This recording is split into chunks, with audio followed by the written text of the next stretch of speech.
child's mind was no longer limited to biology, training, or age. It could be augmented. And that changed everything. Because an AI-augmented mind does not merely outperform the system, it exposes the system. Its classrooms, its exams, its hierarchies, its definition of fairness. Eva was no longer simply a child who had been saved. She had become a contradiction walking back into a world that still depended on human limits remaining fixed. And once that contradiction entered the classroom was no longer only a place of learning. It became the first battlefield. Part 2, when intelligence became a political problem. The first journalist called on a Tuesday. The second called before lunch. By Friday, the school had stopped pretending the situation was ordinary. At first, the principal tried discretion, private meetings, quiet inquiries, requests for cooperation. The usual institutional rituals people perform when they hope a problem will disappear by remaining unnamed. But the problem did not disappear. It grew. Every test produced the same result. Every assessment confirmed the last. Every attempt to locate the source of Eva's performance failed. Teachers began comparing notes, mathematics, science, history, languages, pattern recognition, memory retention, abstract reasoning. The same anomaly appeared everywhere. One teacher finally said what the others had been avoiding. "This isn't normal." And the moment that sentence entered the room, everything changed. Because not normal is not a scientific category, it is a political category. The discussion stopped being about learning. It became about permission. Was it fair? Was it ethical? Was it still education? Parents arrived at meetings carrying questions that sounded reasonable on the surface. How could their children compete? Should augmented students be allowed in ordinary classrooms? Did Eva possess advantages unavailable to everyone else? Some were genuinely concerned, others were frightened, a few were angry. The distinction became harder to see with every passing day. One mother stood up during a school board meeting and asked a question that would soon spread across social media. If my child loses opportunities because another child has been technologically enhanced, what exactly am I supposed to tell her? The clip went viral. Within 48 hours, millions of people had opinions about Eva. Most had never met her. Many had never even seen her. That did not stop them. The world had discovered the first successful developmental mesh child, and the world immediately began arguing over who she belonged to. Some called her a miracle, others called her a warning. Some celebrated the arrival of a new era, others demanded immediate regulation. A television commentator referred to her as the prototype. A politician called her evidence of uncontrolled technological escalation. A popular columnist wrote, "Today it is one child, tomorrow it could be every child." Nobody asked what Eva thought. Nobody asked whether she wanted any part of the conversation. The adults were too busy discussing the future. And futures, Eva would learn, are often discussed as if the people living inside them do not exist. At school, the atmosphere changed. Children sensed it first. Children always do. The accusations became more frequent, then more confident, then cruel. Mesh girl, robot, teacher's pet, artificial genius, cheater. That last one remained the favorite. Simple, comfortable, easy to understand. Research and educational experience have repeatedly shown that unusually advanced children are sometimes accused of dishonesty when their work appears beyond what adults expect for their age. Eva discovered something unsettling. People did not mind being surpassed. What they hated was being unable to explain how. The principal eventually requested independent evaluation, then psychological review, then educational review, then government review. The words became larger, the rooms became larger, the tables became longer, the people became more important. One afternoon, while Eva sat outside an office drawing geometric patterns on a sheet of paper, a conversation occurred inside that would change everything. She was not supposed to hear it, but the mesh had become exceptionally good at extracting signal from noise. Not eavesdropping, inference, fragments, context, patterns. A sentence here, a phrase there, enough to reconstruct structure, enough to understand. The discussion was not about education, not really. It was about replication. One official asked, "Can the procedure be reproduced?" Another, "What is the projected developmental curve?" Another, "What are the national implications?" National implications.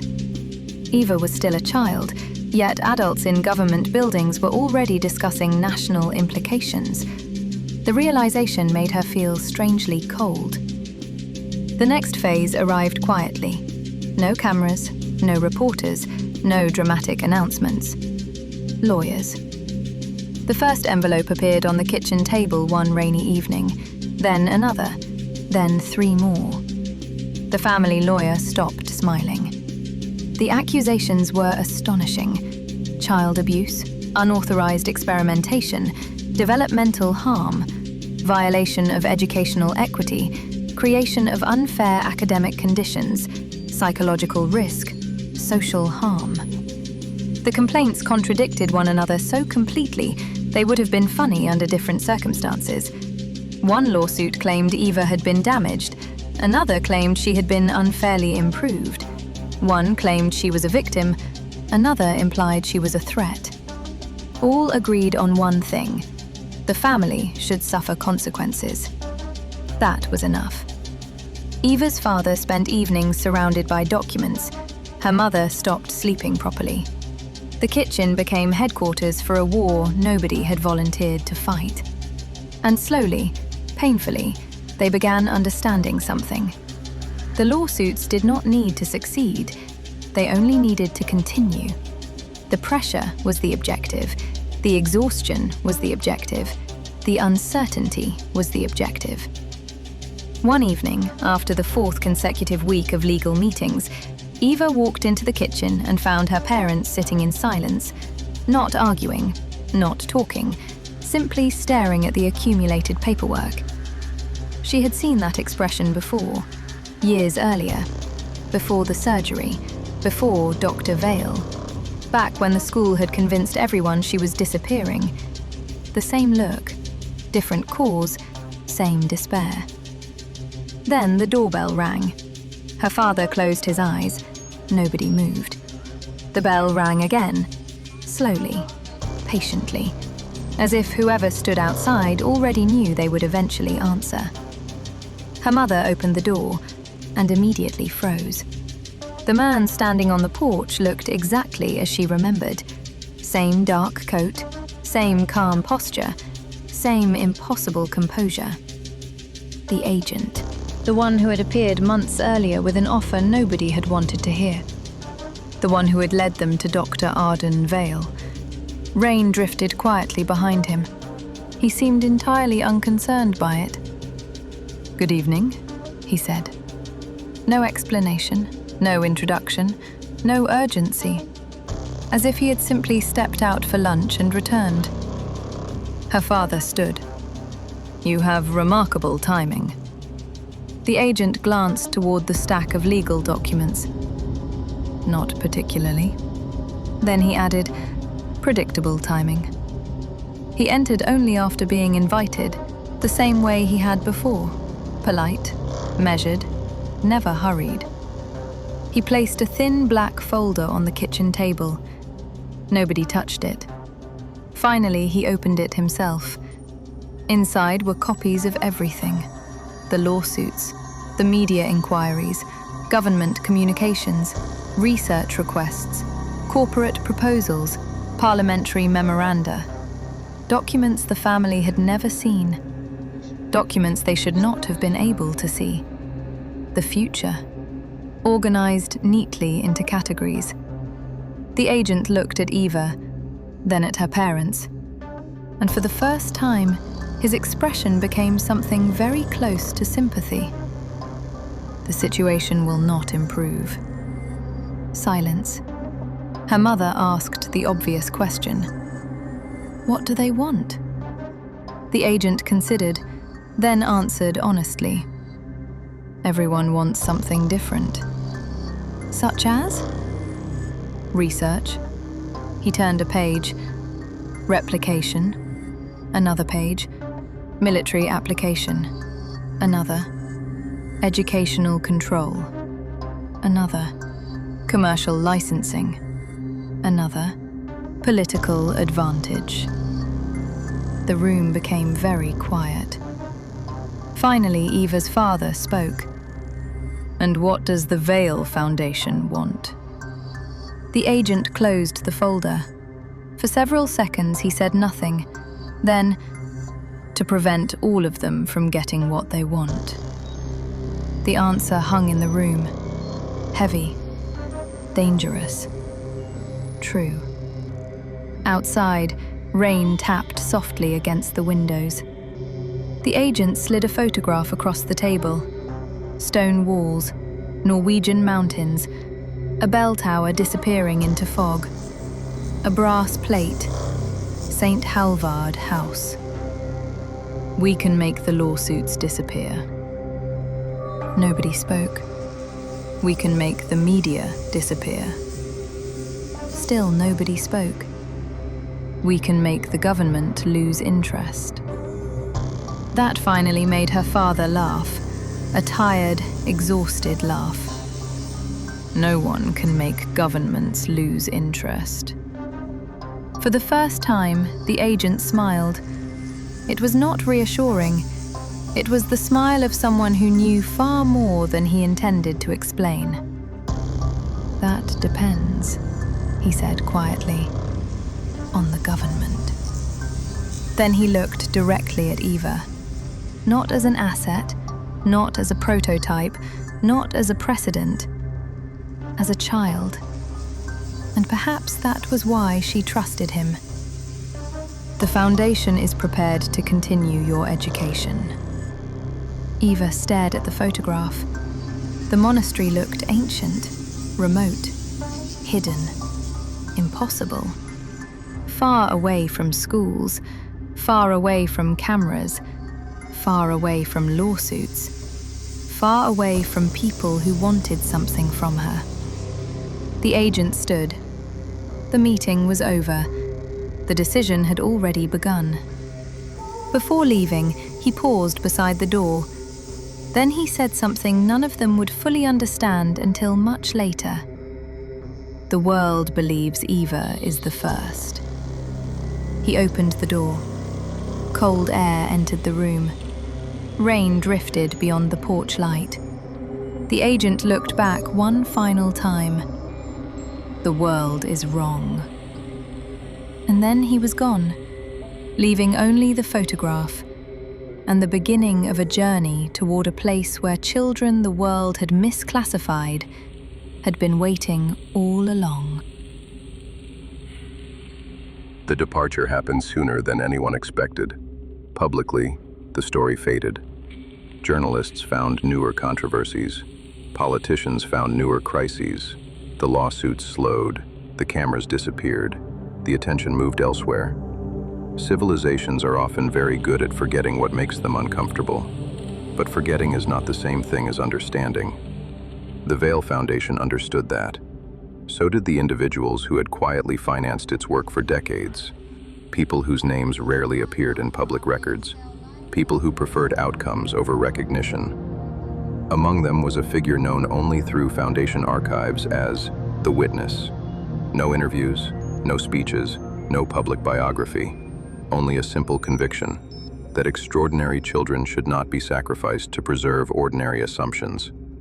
While the public argued over regulations, permissions, fairness, and control, preparations were already underway, not for containment, for education. Because the Foundation had learned something the rest of the world had not yet discovered.